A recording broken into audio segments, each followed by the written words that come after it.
Dear student, बहुत स्वागत है आपका मेरे चैनल मैथ्स विद प्रदीप में।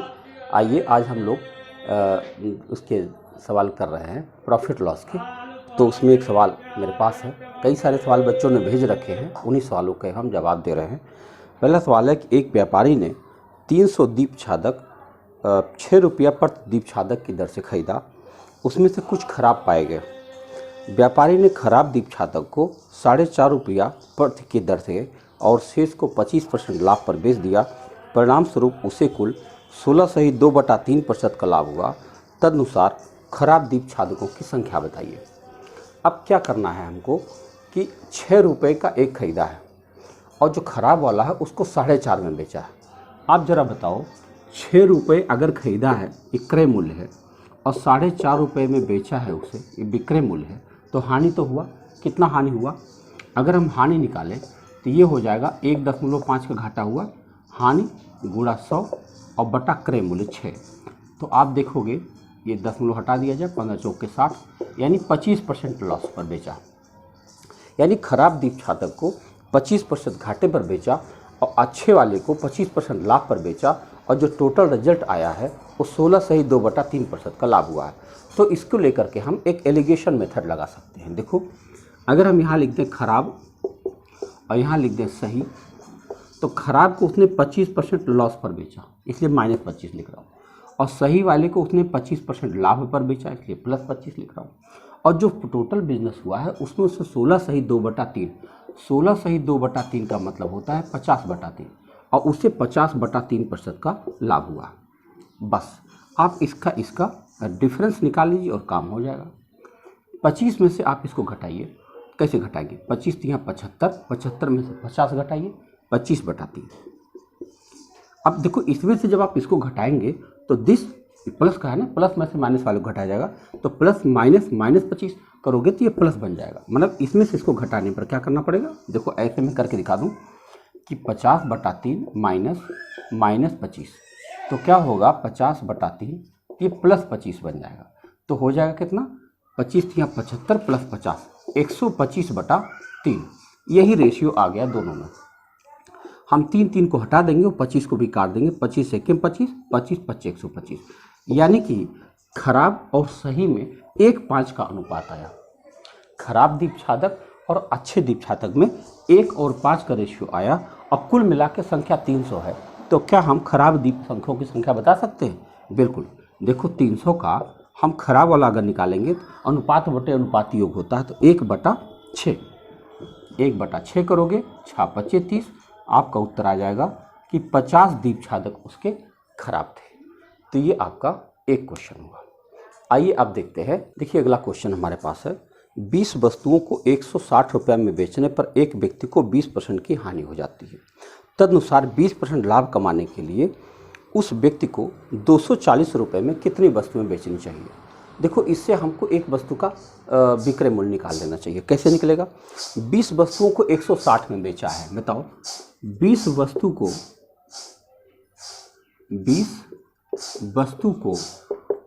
160 में बेचा। बताओ तो एक वस्तु को कितने में बेचा? एक वस्तु को बेचा है उसने 20 8 160, 8 रुपये में। एक वस्तु कितने में बेचा? 8 रुपये में। अब बताओ, 8 रुपये में बेचने पर उसको 20% का घाटा हो रहा है, यानी क्रय मूल्य कुछ और होगा। अब हम यहाँ लिख दे क्रय मूल्य, या सीपी आप लिख सकते हो। सीपी को 20% का लॉस हुआ है, यानी 80/100, और तब बराबर 8 हो रहा है। तो सीपी की वैल्यू आ जाएगी आपकी 8 गुणा 100/80। तो क्या होगा? 0 0 कट जाएगा, 8 8 कट जाएगा, तो सीपी आ गया 10 रुपये। अब कह रहे हैं 20% लाभ लेकर उसको बेचना है। तो बताओ, अगर 10 रुपये की चीज़ है और 20% का लाभ लेना है तो कितने बिक गया? 0 0 कट जाएगा, कितने हो गया? 12 रुपये में उसे एक वस्तु बेचना चाहिए। अब कह रहे हैं 240 में कितना बेचना चाहिए? भाई 240 रुपये में बेचना है और उसे 12 रुपये के एक सामान बेचना है, तो कितना सामान बेचना पड़ेगा? 12 दूनी 24। तो आपका उत्तर आ गया 20 वस्तु, यानी उसे 240 रुपये में 20 वस्तु बेचना चाहिए। ये विकल्प आपका सही चला जाएगा। अब आप देख रहे होंगे इसमें कई छोटे स्टेप हमने किए हैं।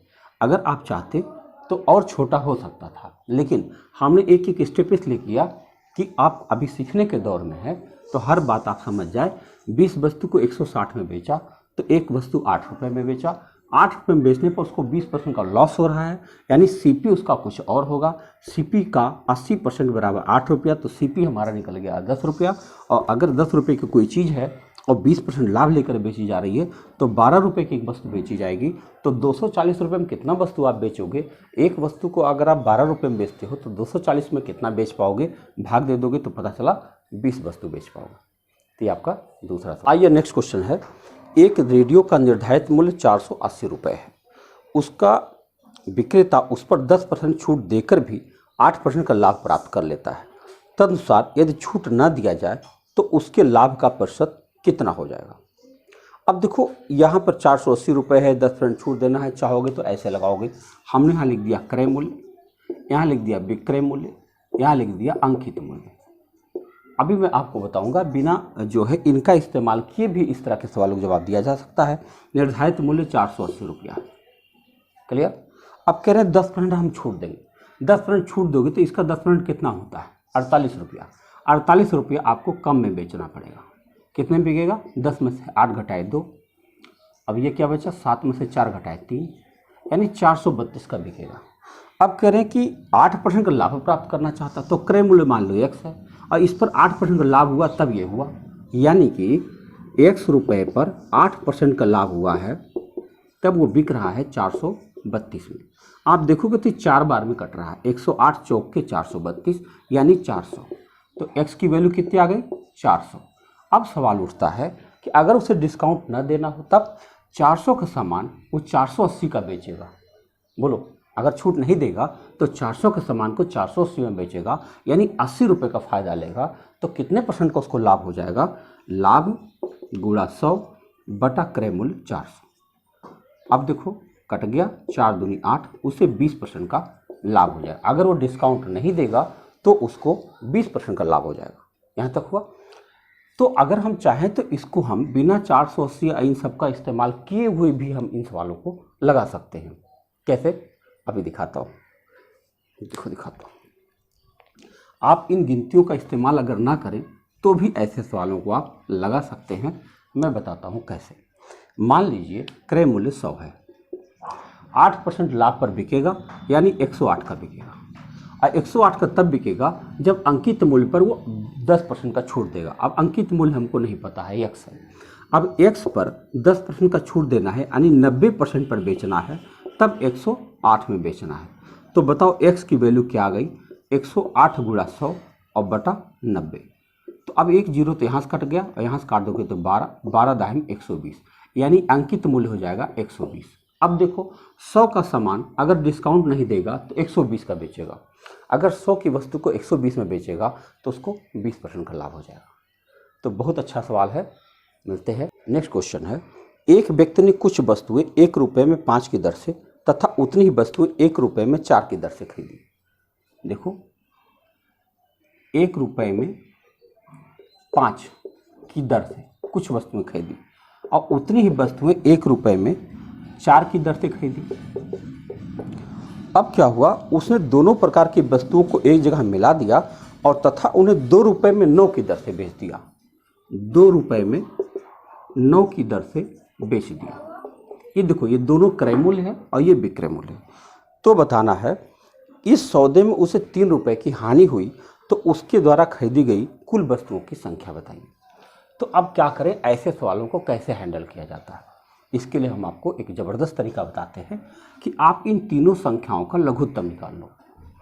5, 4 और 9 का कितना लघुत्तम होगा? 5, 4 और 9 का लघुत्तम कितना हो जाएगा? 5 चौक 180, 180 रुपये। तो मान लीजिए उसने 1 रुपये में 5 की दर से 180 वस्तु खरीदा और इसको भी 180 वस्तु खरीदा और 180 मतलब कितना हुआ? 360 वस्तु वो बेचा।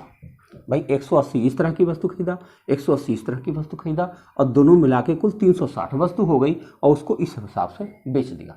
ऐसा करने से क्या होगा कि फ्रैक्शन नहीं मिलेगा आपको रास्ते में। तो जरा बताओ, अगर वो 1 रुपये में 5 खरीदता है तो 180 वस्तु खरीदेगा तो उसे कितना रुपया देना पड़ेगा? भाई 5 वस्तु 1 रुपये में मिलता है तो 180 वस्तु कितने मिलेगा? 5 से इसमें भाग दे दो,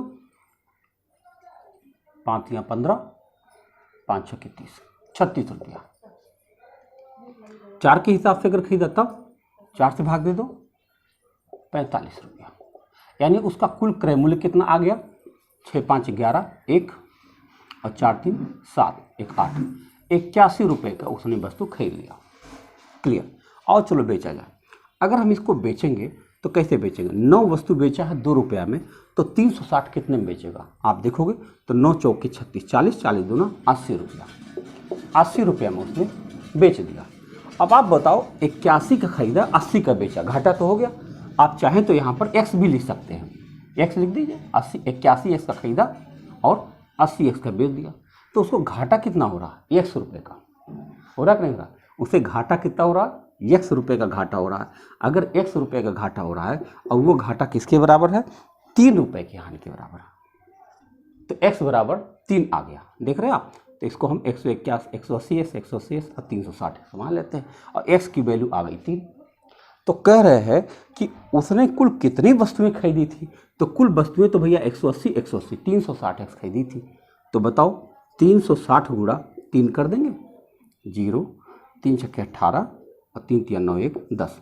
उसने कुल 1080 वस्तुएं खरीदा था, यानी बी विकल्प आपका सही चला गया। इसको हम दोबारा समझा देंगे। एक बार सवाल समझ लीजिए, सवाल आपके सामने है, आप उसको देखिए। 1 रुपये में 5 की दर से कुछ वस्तुएं खरीदा था। अब कुछ का मतलब अगर आप x मान लोगे केवल, तो उसमें फ्रैक्शन बहुत बनने लगेगा, और फ्रैक्शन बन जाएगा तो आपके लिए सवाल कठिन हो जाएगा।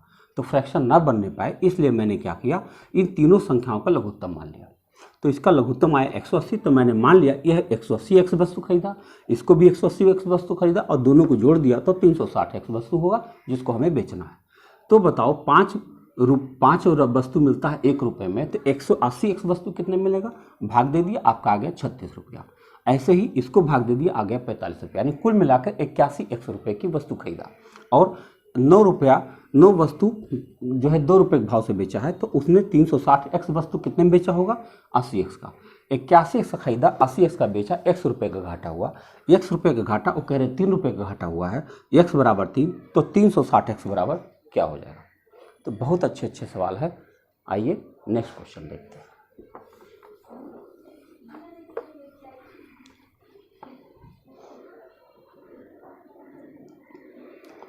आइए नेक्स्ट क्वेश्चन है। एक व्यक्ति ने कुछ अंडे 5 रुपये में 3 की दर से खरीदे और उन्हें 12 रुपये में 5 की दर से बेच दिया। तदनुसार यदि उसने उनसे 143 रुपये का लाभ प्राप्त किया तो उसने खरीदे गए अंडों की संख्या कितनी थी? देखो खरीदा कैसे? 5 रुपये में 3 खरीदा और बेचा कितने में? 12 रुपये में 5 बेचा। अच्छा बताओ, हम लोग तो इससे परसेंट निकाल लेते हैं। देखो 5 बचे 25 में खरीदा और 12 तियां 36 में बेचा। बोलो 5 बचे 25 में खरीदा और बेचा कितने में? 12 तियां 36 में बेचा। अच्छा आपको क्या पता चल पाया कि अंडे कितने थे? 5 तियां 15 अंडे थे। 15, देखो इसका गुणनफल करोगे तो वस्तु मिल जाएगा, 5 तियां 15। अगर वो 15 अंडे खरीदे और 15 अंडे बेचे, तब उसको कितना लाभ हो रहा है? 11 रुपये का लाभ। कितना हो रहा है? 11 रुपये का लाभ हुआ। यानी 15 अंडे पर उसे 11 रुपये का लाभ हो रहा है। देखो 11 रुपये लाभ हुआ है 15 अंडे पर। तो बताओ 1 रुपया लाभ होगा 15/11 अंडे पर। तो बताओ 143 रुपये का लाभ होगा, तो हो जाएगा 15/11 गुणा 143। अब इसको आप काट सकते हैं। 15 गुणा 13 उत्तर आ गया। 13 × 5 = 6, 13 × 13 और 6 19, 195। यानी अगर वो 195 अंडे का बिजनेस करे तब उसको 143 रुपये का लाभ हो जाएगा। फिर से समझ लीजिए, बहुत मज़ेदार सवाल है।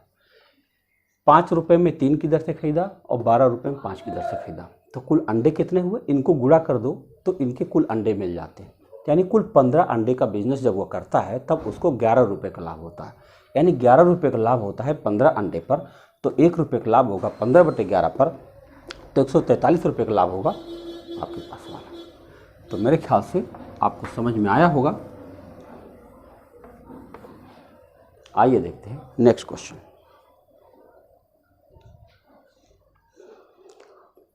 क्वेश्चन है कि एक व्यापारी ने एक वस्तु खरीदी और 5% हानि पर बेच दिया। यदि उसने उसी वस्तु को 10% कम में खरीदा होता और 33 रुपये अधिक में बेचा होता तो उसे 30% का लाभ होता। तदनुसार उस वस्तु का लागत मूल्य बताओ। इस तरह के हम सवाल करवा चुके हैं, आओ देखते हैं। देखो यहाँ हमने लिख दिया क्रय मूल्य और यहाँ लिख दिया विक्रय मूल्य। मान लो क्रय मूल्य 100 x का खरीदा और 5% हानि पर बेच दिया, यानी 95 x का बेच दिया।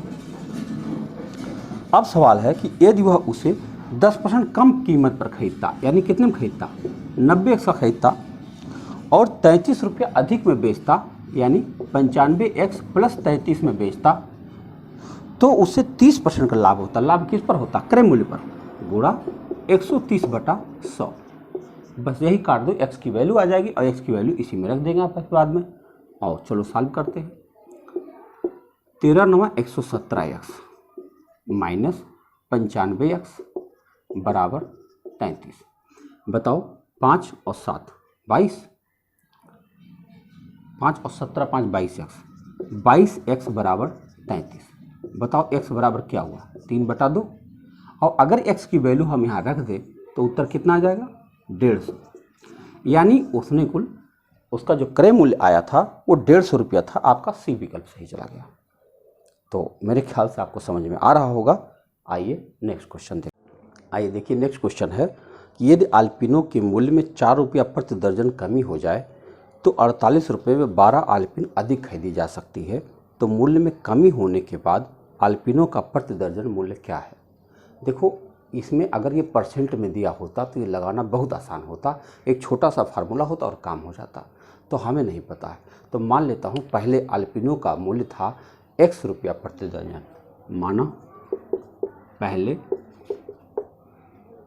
कीमत यानी मूल्य, कीमत जो है x रुपया प्रति दर्जन रहा होगा। अगर x रुपया प्रति दर्जन रहा होगा तो 48 रुपया में पहले वो इतना दर्जन खरीद पाता होगा। लेकिन हुआ क्या कि रेट कम हो गया, 4 रुपया प्रति दर्जन कम हो गया। तो अब उसी 48 रुपये में वो x + 1 दर्जन खरीद ले रहा है। बोलो x -4 के भाव से अगर वो खरीदता है तो अब 1 दर्जन उसे ज़्यादा मिल जा रहा है। यानी इसमें से अगर इसको हम माइनस करें तो हमें एक उत्तर मिलना चाहिए। एक बार सवाल फिर से सुन लीजिए। x रुपया में 1 दर्जन मिल रहा है, तो बताओ 48/x कर देंगे तो इतना दर्जन उसे पहले मिल पा रहा होगा। लेकिन जब उसका दाम 4 रुपया कम हुआ, x - 4 का रेट हुआ, तब 48/x - 4 करेंगे तो अब इतना दर्जन मिलने लगा। पहले इतना दर्जन मिलता था, अब इतना दर्जन मिलने लगा, यानी पहले की अपेक्षा 1 दर्जन ज़्यादा मिलने लगा। उसने लिखा 12 आल्पिन ज़्यादा मिला, 12 मतलब 1 दर्जन। बस इसी को हल कर दीजिए, काम हो जाएगा। तो अगर इसको हम हल करें तो क्या करेंगे, 48 कॉमन लेके उधर लेके चलते हैं और x यहाँ चला जाएगा, x - 4 यहाँ चला जाएगा। ये बन जाएगा द्विघात समीकरण। देखो x - x + 4 अपान x² - 4x बराबर 1/48। देखो 48 कॉमन लेके इधर डाल देंगे, ये x यहाँ चला जाएगा, x - 4 यहाँ चला जाएगा, x - 4 जाएगा तो साइन उसका बदल जाएगा। अब क्या हुआ, x ये दोनों कट गए। अब क्रॉस मल्टीप्लाई करो, x² - 4x और ये दोनों को गुणा करोगे तो अंदर आ जाएगा -4 8 32, 4 चौके 16 3 19 बराबर 0। अब दो संख्या ऐसी सोचो जिनके बीच में 4 का गैप हो और उनको जो है गुणा करने पर 192 आए। कोई संख्या सोच पा रहे, 12 6 72, हाँ 12 और 16 आप सोच सकते हैं। देखो x² - 16x + 12x - 192 बराबर 0। तो x - 16 + 12 x - 16 बराबर 0। तो x - 16 एक ब्रैकेट में आ गया और x + 12 एक ब्रैकेट में आ गया, तो x की वैल्यू आ गई 16। यानी पहले वह 16 रुपया प्रति दर्जन खरीदा करता था ना, x की वैल्यू आ गई पहले 16। लेकिन अब उसका दाम 4 रुपया कम हो चुका है, तो नया मूल्य कितना हो जाएगा, नया मूल्य हो जाएगा 16 - 4 बराबर 12, यानी 12 रुपया प्रति दर्जन इस समय वह खरीद रहा है। ये सवाल आपका हो गया। हाँ, यही पूछा गया है कि मूल्य में कमी होने के बाद अल्पिनो का प्रति दर्जन मूल्य है। तो कमी होने के बाद देखो, पहले 16 तो हमारा उत्तर आ गया, लेकिन चूँकि 4 रुपया कम हुआ है तो 16 में से 4 घटा दोगे तो 12 रुपये प्रति दर्जन आ गया। तो देख लीजिए, अगर ये परसेंटेज होता तो केवल एक फार्मूले से काम चल जाता, लेकिन परसेंटेज नहीं था तो उसको पूरा एक इक्वेशन बनाना पड़ा, और ये सवाल आपका थोड़ा सा बड़ा हो गया। कठिन नहीं है, थोड़ा सा लेंदी कह सकते हो आप इसको लगाएंगे 1-2 बार समझ में आ जाएगा। आइए नेक्स्ट क्वेश्चन पढ़ते हैं। 80 बॉल पेन 140 रुपये में बेचने पर एक व्यक्ति को 30% की हानि हो जाती है, तो 30% लाभ लेने के लिए उसे 104 रुपये में कितना बॉल पेन बेचना चाहिए? ऐसे हम लोग कई सवाल कर चुके हैं। 80 रुपये में 140 बॉल पेन बेच रहे हो, तो एक बॉल पेन की कीमत समझते हो कितना हो जाएगा? 80/140, देख रहे हो? अरे 180 ball pen, sorry 140 ball pen 80 रुपये, सॉरी 80 बॉल पेन 140 रुपये में बेचा गया, तो एक बॉल पेन कितने में बेचा गया? सॉरी 140/80 हम क्या लिख रहे हैं?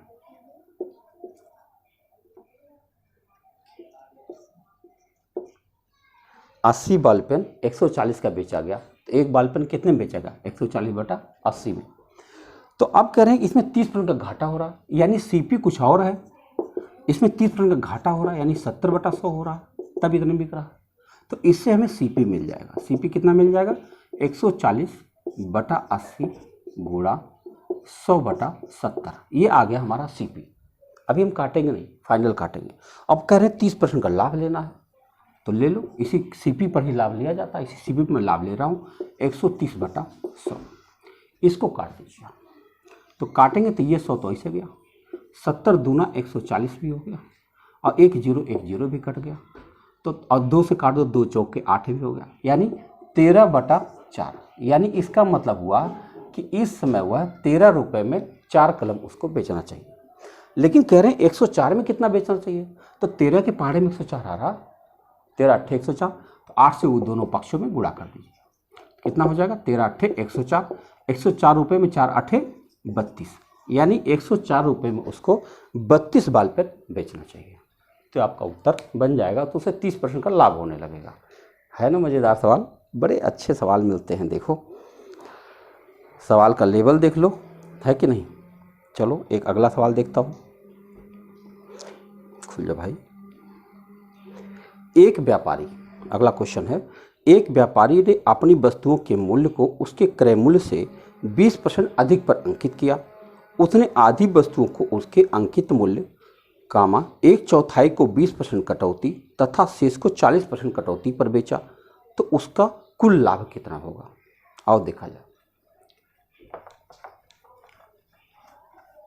देखो उसने क्या किया, एक व्यापारी ने उसके क्रय मूल्य से 20% अधिक अंकित किया। मान लो क्रय मूल्य उसका 100 रुपया रहा होगा, तो अंकित उसने कितना किया? अंकित किया उसने 120 रुपया, 20% बढ़ा के छाप दिया। अब कह रहे हैं कि आधी वस्तुओं को उनके अंकित मूल्य पर ही बेच दिया। आधी वस्तु मतलब 50, तो आधा मतलब 60 रुपये, तो 50 वस्तु को उसने कितने में बेच दिया? इसी नई रेट से, यानी 60 रुपये में बेच दिया, आधे की अंकित मूल्य का रेट लगा दिया, ठीक है। फिर क्या किया, उसने आधी वस्तुओं को, अच्छा 1/4 को 20% कटौती बेचा, तो 1/4 का मतलब 25 होता है। अच्छा बताओ 25 वस्तु का कीमत क्या होगा इसके हिसाब से? 30 रुपया होगा। बोलो बोलो, अरे भाई इसका भी तो चौथाई करना पड़ेगा, तो 25 वस्तु का उसका अपना जो अंकित मूल्य था उसी पर तो 20% कटौती करेगा, तो 30 रुपये तो उसकी कीमत थी और 20% कटौती पर उसने बेच दिया। 20% कटौती माने 80% पर बेच दिया, तो कितने में बेचा? 24 रुपये का। और जो फिर बाकी बची 25 वस्तुएं हैं वो भी 30 रुपये छपा होगा उसके ऊपर, है कि नहीं? अरे भाई 100 रुपये पर अगर 120 छपा है तो 50 रुपये पर 60 छपा होगा, 25 पर 30 छपा होगा, तो 25 पर 30 छपा होगा। इसको 40% कटौती बेच दिया, यानी 60% पर बेच दिया, तो कितने बेचा होगा? 18 रुपये का। तो बताओ ये तीनों, ये इसके क्या निकल के आए? अंक, मतलब विक्रय मूल्य निकल के आए। चलो देखा जाए कितना हुआ। 8 4 12, 1 2 2 4 और 6 10, यानी 102 रुपये का बेचा। 100 रुपये की वस्तु है, 102 की बेची गई, कितना परसेंट लाभ हुआ होगा? 2% का, उसे 2% का लाभ हो गया। बहुत अच्छे सवाल है। आइए अगला सवाल देखते हैं।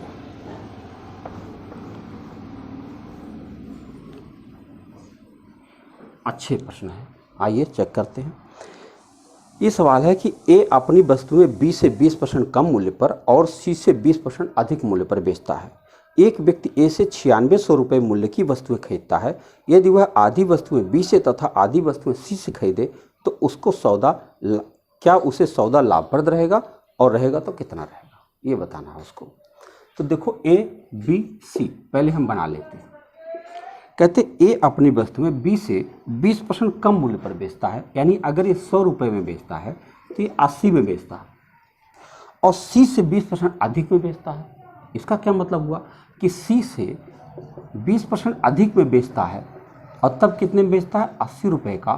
तो सी की वैल्यू कितनी आ जाएगी, 80 गुणा 100/120। तो 40 दूना 80, 40 तिया 120, कितना हो जाएगा, 200/3। क्लियर। अब क्या करेंगे, इनका हम रेशियो निकाल लेंगे। रेशियो निकाल लेंगे तो थोड़ा छोटा हो जाएगा। कैसे, 20 से कट रहा है, देखो 20 चौक 80, 20 पच्चीस 100 और 20 छक्का 120। अब 3 से हम गुणा कर देंगे, सॉरी 20 दहाई में 200, तो 3 से गुणा करेंगे तो 3 चौके 12, 3 पच्चीस 15 और ये 10 आ जाएगा। अब देखो साफ साफ दिखाई पड़ रहा कि 12 जो है 15 से 20% कम है, और इससे ये 20% ज़्यादा है। तो अब सवाल यहाँ उठता है, कह रहे हैं कि ए से उसने 9600 रुपये का सामान खरीदा। बताओ ए का रेट 12 रुपया और इससे 9600 का सामान आपने खरीद लिया, तो कुल वस्तु कितना मिला होगा, 9600/12, 12 8 96, कितना 12 8 96, यानी 800 वस्तु उसने खरीदा कुल मिलाकर के। बोलो 12 के रेट से 9600 रुपये में कितना सामान मिल पाएगा, 800 वस्तु खरीदा।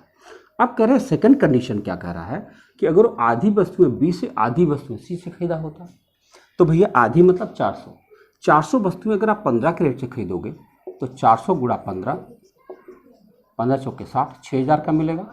और 400 जो नेक्स्ट 400 है वो 10 के भाव से खरीदोगे, यानी मिलेगा 4000 का। तो कितने मिलता, 10000 का। यानी अगर वह इससे खरीदा तो 800 वस्तु उसको मिल गया 9600 रुपये का, और अगर इनसे आधी आधी खरीदता तब वही 800 वस्तु इनको मिलता 10000 का। तो आप तो देख रहे हो कि फ़ायदा तो नहीं हो रहा, नुकसान हो गया कि कहाँ 9600 का पा जा रहे थे, कहाँ आप 10000 का पा रहे हैं, तो घाटा तो हो गया ना।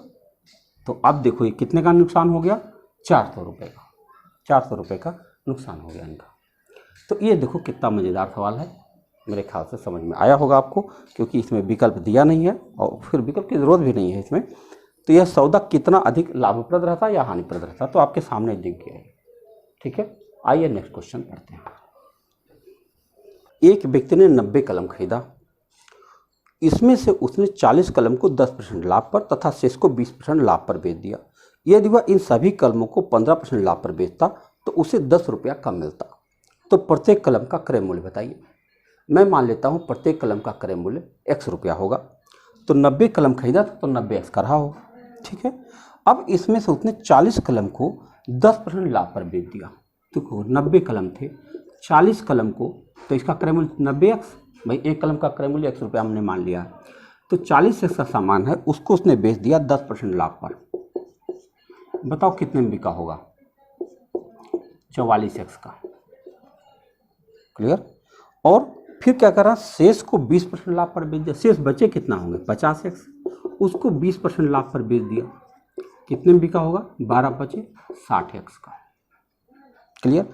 अब कह रहे हैं कि अगर सबको वह 15% लाभ पर बेच दिया होता, सबको यानी पूरे को 15% लाभ पर बेच देता, और देखा जाए नई कंडीशन क्या होता, इसको 15% लाभ पर बेच देता तो कितने में बिक जाता, 0 0, 5 दूना 10, 23, 9 तिया 27, 2 2 दूना 18, 20, 207/2 x। इसको आप छोटा भी कर सकते हो, 2 103.5। ये दोनों मिलकर कितना हुआ, 104x। पहले 104x का बेच रहा था टोटल, और अब बिक रहा है 103.5x का। 0.5x का नुकसान हुआ, और ये कह रहे 10 रुपये का नुकसान हुआ। तो बताओ, लिख सकते हो आप 104x माइनस 103.5x बराबर 10 रुपया, यानी 0.5x बराबर 10 रुपया। x बराबर 10/10.5, 1 0 बढ़ा दो, कितना उत्तर आ गया, 5 दूनी 10, 20 रुपया। यानी एक कलम का दाम कितना रहा होगा, 20। नेक्स्ट क्वेश्चन है, कोई व्यक्ति एक मेज को 25% लाभ पर तथा एक कुर्सी को 16 सही 2/3% हानि पर बेचता है तो उसे कुल 50 रुपये का लाभ होता है। परंतु यदि वह मेज को 16 सही 2/3% हानि पर तथा कुर्सी को 25% लाभ पर बेचे तो उसे कोई लाभ अथवा हानि नहीं होता। तो एक मेज तथा कुर्सी के क्रय मूल्य बताओ। तो भैया मेज का क्रय मूल्य x मान लेते हैं, कुर्सी का क्रय मूल्य y मान लेते हैं। मेज का क्रय मूल्य x मान लेते हैं और कुर्सी का क्रय मूल्य y मान लेते हैं। मान लो 2 समीकरण बनेंगे, आओ देखते हैं। तो अब क्या हुआ, x रुपये को जो था 25% लाभ पर बेचा 125/100 और कुर्सी को 16 सही 2/3% घाटे पर बेचा। हानि कैसे निकालेंगे, देखो हानि को 100 में से घटाना पड़ेगा ना, 16 सही 2/3 माने 50/3, तो 300 माइनस 50 250/300 हो जाएगा। कितना हो जाएगा, y गुणा 250/300। ठीक है, तो अगर ऐसा बेचता है तो उसे क्या हो जाएगा, अच्छा जानते एक फायदा ये हो जाएगा, हमको केवल लाभ और हानि निकालना चाहिए, टोटल विक्रय मूल्य नहीं निकालना चाहिए, नहीं तो सवाल और बड़ा हो जाएगा। देखो 25% लाभ पर हो रहा बेच रहा है इसको, तो खाली 25/100 कर दो बस। इसको 50/3% का घाटा हो रहा है तो खाली हम हानि निकाल लें 50/300।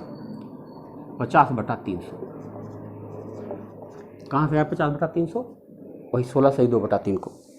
तो क्या हो रहा है, उसे 50 रुपये का लाभ हो रहा है। लाभ कब होता है बताओ, लाभ जैसे मान लो 100 रुपये का लाभ हुआ और 50 रुपये घाटा हुआ, अगर घटा दिया जाए तो यहाँ पे इनको लाभ हो जाएगा 50 रुपये।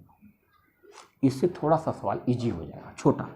तो चलो इसको छोटा कर लिया जाए, कैसे काटेंगे, 25 चौक के 100, इसको काट देंगे तो 6 आ जाएगा, 4 6 का लघुत्तम 12, 12 से दोनों तरफ गुणा कर दो, कितना हो जाएगा, 4 3 x हो जाएगा माइनस 2y हो जाएगा और बराबर 12 25 60 600 हो जाएगा।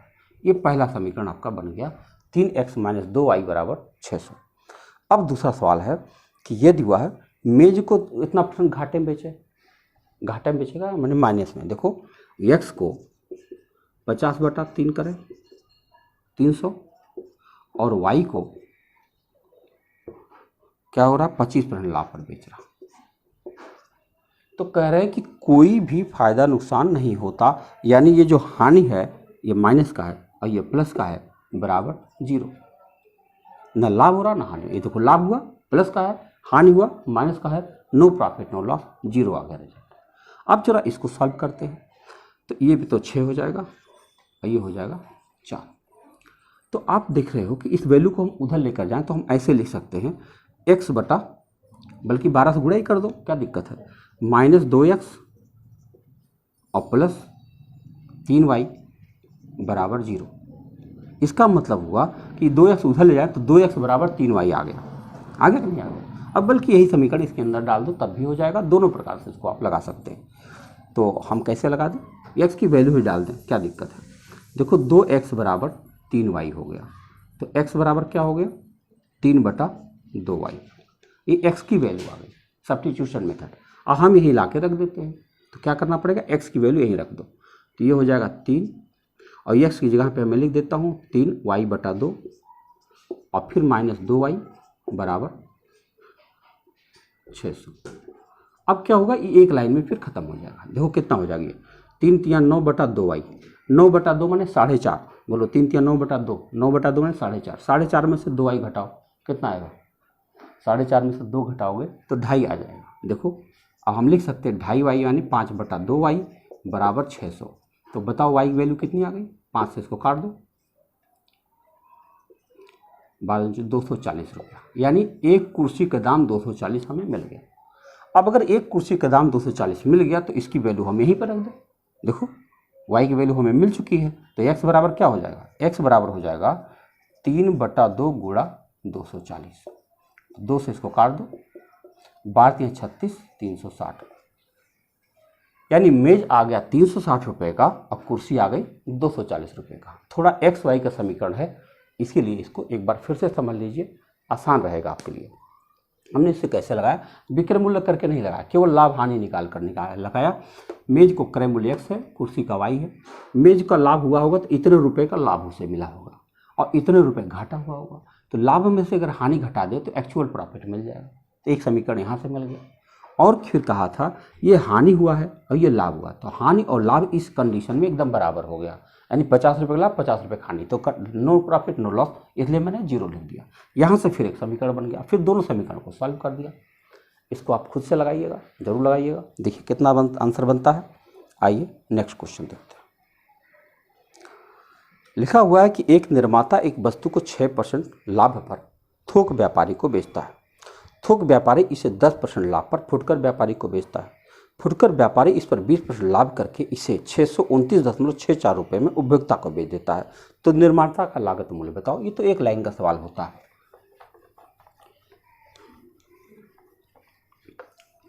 मान लीजिए निर्माता का लागत x रुपया है, मान लीजिए, तो x रुपया अगर निर्माता का लागत हो गया तो उसे बेचा होगा पहले 106/100 में। फिर उसने क्या किया, 10% लाभ लेकर बेचा 110/100 में। फिर उसने कितने में बेचा, 20% लाभ लेकर 120/100। और फाइनली यह वस्तु बेची कितने में, 629.64। बस अब इसी में x की वैल्यू निकाल लो। थोड़ी वैल्यू यहाँ से कट सकती, मान लो 2 जीरो से यहाँ से हम 100 हटा सकते, बहुत ज़्यादा कटेगा नहीं। तो x बराबर क्या हो जाएगा, 629.64 गुणा 100 अपान 106 गुणा 11 गुणा 12, काटो तो देखो 100, तो इसका दशमलव हटाने में लग जाएगा। क्लियर। और अब चलो शुरू कर देते हैं। क्या ये 12 से कटेगा, चेक करें। 4 6 10 9 19 2 21 21 6 27, हाँ जी कट गया, 12 से कट जाएगा। चलो 12 से काटते हैं। 12 25 60, 12 दूनी 24 56, 12 25 60, 12 चौक 48, 12 सत्ते 84, कट गया। 11 से कटेगा, 5 9 7 2 बिल्कुल 11 से कट रहा, देखो 11 से काटो। 11 चौक 44, 44 6 2 8 84, 11 सत्ते 77 और फिर 11 सत्ते 77, कट गया। अब इस समय हमारे पास है 477.00/106। अगर इसको आप थोड़ा सा और छोटा कर लें, 2 से काट दीजिए, 2 25 10 और 2 से काट दोगे 53।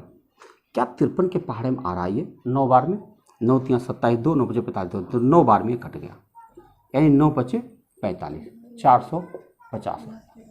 खाली काटने में आपको दिक्कत आई रही होगी, लेकिन बाकी सवाल बहुत मज़ेदार है, कुछ करना नहीं पड़ा। आइए नेक्स्ट क्वेश्चन देखते हैं। अब थोड़े से छोटे छोटे सवाल हैं, देखते हैं। अंग्रेजी भाषा में लिखे हुए हैं, 2-3 सवाल देखो।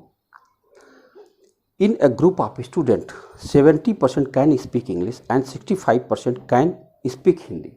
If 27% of student can speak none of these 2 language, then what percent of the group can speak both languages. ये हम लोग कर चुके हैं ऐसा सवाल। देखो अगर हम इंग्लिश की बात करें और दूसरा है हिंदी है, तो यहाँ पर कैन स्पीक, यहाँ हम कैन लिख देते हैं, यहाँ कैन नॉट लिख देते हैं। देखो अब क्या हुआ कि अगर ये 70% बोल सकते हैं, इसका मतलब 30% नहीं बोल सकते, और ये 65% बोल सकते हैं, इसका मतलब हुआ कि 35% नहीं बोल सकते, और 27% दोनों भाषा नहीं बोल सकते। अब हम क्या करेंगे, इससे एक वेन डायग्राम बना देंगे ऐसे। तो नहीं बोल सकते वाला डायग्राम बनाएंगे क्योंकि इसमें तीनों वैल्यू उपलब्ध है। तो ये 27 तो बोथ में आ जाएगा। अब बताओ 30, ये सर्किल 30 के लिए बना है भाई, ये इंग्लिश वाला है और ये हिंदी वाला है। तो ये 30 वाला है तो यहाँ 3 लिखा जाएगा, ये 35 वाला है तो यहाँ 8 लिखा जाएगा। तो ये हो गया 38%। 38% नहीं बोल सकते, तो कितना बोल सकते हैं, 62% बोल सकते हैं। ये आपका विकल्प है दूसरा। देख रहे हो आप, अगर कोई भाषा को 38% लोग नहीं बोल पा रहे हैं, इसका मतलब हुआ 62% लोग बोल सकते हैं। ये क्वेश्चन हमने आपको परसेंटेज वाले चैप्टर में कराया। आइए अगला क्वेश्चन देखते हैं। लिखा 75 gram of sugar solution has 30% sugar in it बताओ 75 ग्राम है जिसके अंदर 30% शुगर है। चेक कर लिया जाए शुगर कितना है।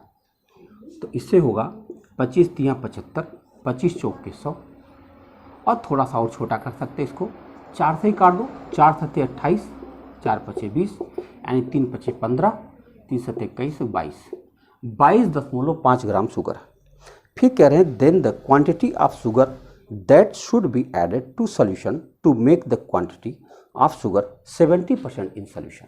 बताओ अभी ये 22.5 है ये, तो इसका मतलब अगर 22.5 है, बताओ 75 टोटल था और उसमें से 22.5 शुगर है, तो जरा बताओ पानी कितना है? 52.5। बोलो कितना है? 52.5 अपान 52.5, इतना पानी। ये शुगर, ये पानी, इसको जोड़ोगे 75 आ जाएगा। ठीक है, इसको मैं हटा दे रहा हूँ। फिर करें कितना शुगर मिला दे? भाई x मिला दो, तो होगा क्या? अब 70% शुगर हो जाएगा और 30% पानी हो जाएगा। फिनिश। इसको काट दो, x की वैल्यू हाजिर। अब तिरछा गुणा करो, तो 3 पचे 15, 1 22 66, 1 67 प्लस 3x बराबर 7 पे गुणा करो, 7 पचे 35, 3 7 दूनी 14, 3 17, 1 7 पचे 35, 1 36। ये रहा। अब बताओ 3x बराबर क्या हुआ? ये वैल्यू उधर जाएगी तो घटेगी, तो घटा लो। अभी 5 में से 5 घटाए 0, 7 में से 7 घटाए 0, और यहाँ 6 में से 6 घटाए 0 और 3। बताओ 367.5 में से 67.5 तो 300 आएगा। अब बताओ इसको तो हटा दिया, x बराबर कितना आ गया? 100। यानी अगर हम 100 ग्राम चीनी और मिला दें तो हमारा काम हो जाएगा। ये आपका दूसरा सवाल था। अब एक आखिरी सवाल और दिख रहा है, उसको भी देख लिया जाए। हम लोग कर चुके हैं उसको, फिलहाल देख लेते हैं। चावल के मूल्य में 20% कमी होने से एक व्यक्ति 385 रुपये में 3.5 किलोग्राम चावल और खरीद लेता है। चावल का प्रारंभिक मूल्य बता दो। इसके लिए एक छोटा सा फार्मूला लिखो और काम हो जाएगा। देखो 20% कमी हो, ये वाला फार्मूला x/100 गुणा a/b, तो 20% कमी हुआ 20/100 गुणा 385 अपान 3.5। तो इससे क्या होगा कि आपको नया मूल्य मिल जाएगा और प्रारंभिक मूल्य हम लोग बाद में निकाल लेंगे। चलो काटा जाए। अगर हम 1 जीरो ऊपर बढ़ा दें तो 10 हट जाएगा। अब ये गया, क्या इससे कटने वाला है कुछ? 5 से पहले काट लेते हैं। 5 सत्ते 35, 5 सत्ते 35, फिर 5 सत्ते 35, 11 आ जाएगा। 11 दूना 22। ये 22 रुपया क्या आया? 22 रुपया आया, ये इसका नया मूल्य। अब प्रारंभिक मूल्य क्या है बताओ? प्रारंभिक मूल्य अगर x रहा होगा और 20% कम हुआ होगा, यानी 80/100 हुआ होगा, तब उसकी कीमत 22 है। तो बताओ पहले क्या रहा होगा? x बराबर हो जाएगा 22 गुणा 100/80। काट दो, 20 पच्चीस 100, 20 चौक के 80, दशमलव में आ जा रहा है, तो आप इसको काटेंगे। 4 से काट दो, 4 पचे 20, 0.5, 5 पचे 25, 2 5 पचे 25, 2 27। यानी पहले उसका मूल्य था 27.5, यानी कि चौथा विकल्प सही है। तो देखिए विद्यार्थियों, बहुत अच्छे सवाल थे। ऐसे ही मेहनत आप करते रहें और उन सवालों को हमें भेजते रहें। हम एक एक करके सबको हल करवाते रहें। मिलते हैं नेक्स्ट वीडियो में। जय हिंद।